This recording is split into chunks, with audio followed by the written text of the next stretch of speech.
Words cannot describe the emotions I felt as I walked out into the land of Limgrave for the first time.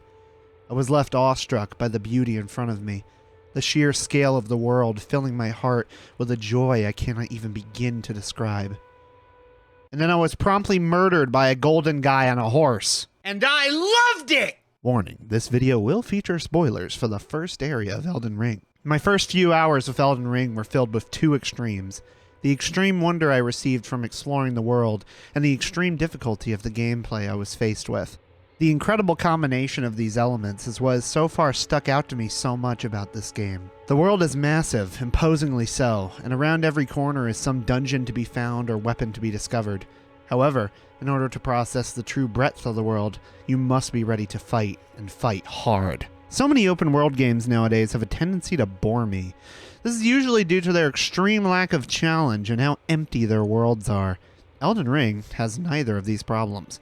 Exploring is incredibly fun, but it's never so easy as to become boring. Every discovery, every new weapon, and every new dungeon feels even more impactful because you have to struggle so hard to find them. It's a very addictive gameplay loop. This is a world with true weight. Because you can die so easily, everything presents more of a danger. This heightens your connection with the world, and also heightens the emotions the world brings you. The joy you feel when you find a new weapon. The sadness you feel when you die. And the fear you feel when you accidentally wake up a giant monster bear and have to run away at the speed of light! Yeah, that's just the type of game this is. And it was fucking awesome! Combat feels absolutely incredible. This is the best form of Soulsborne combat I have ever played. Bloodborne and Sekiro come very close, but this is much closer to the original, purer form of combat from the Dark Souls series. Rolling, timing, and memorization of enemy patterns are important. You have to use your iframes from your rolls effectively or you will die. But with every death, you'll learn more and more. That element is retained from the rest of the Souls series, but it's refined here. Everything just feels smoother, even smoother than something like Dark Souls 3 or Sekiro. Additionally, new combat options have been added in the form of the guard counter, jumping attacks, and the Ashes of War. I've only unlocked a few Ashes of War so far, but I can already tell that these are going to be incredible additions. I mean, I can shoot blood out of my sword! That's awesome! Boss fights are back, and there are a lot of them. I ran into a total of 5 just within the first 2 hours, and I know I'm barely scratching the surface. All of the bosses I've faced so far have retained the traditional Souls combat formula. In one particular instance, I spent over 20 minutes facing off against the Grave Warden Duelist.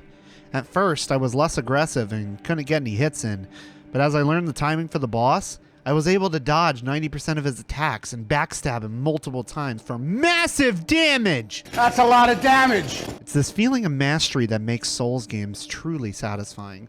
They're hard to get into at first, yes.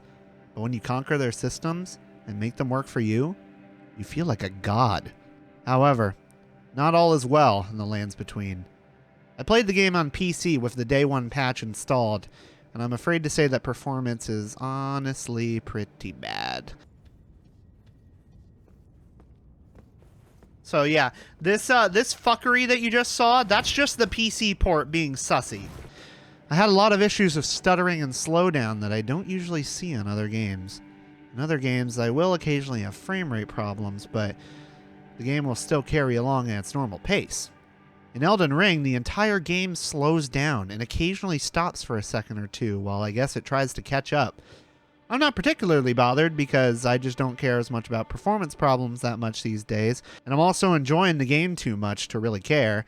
But if this sort of thing bothers you, it may be better to wait for a patch to come out before you buy the game. Elden Ring is a game that fills me with a magical feeling that few games have given me in recent years.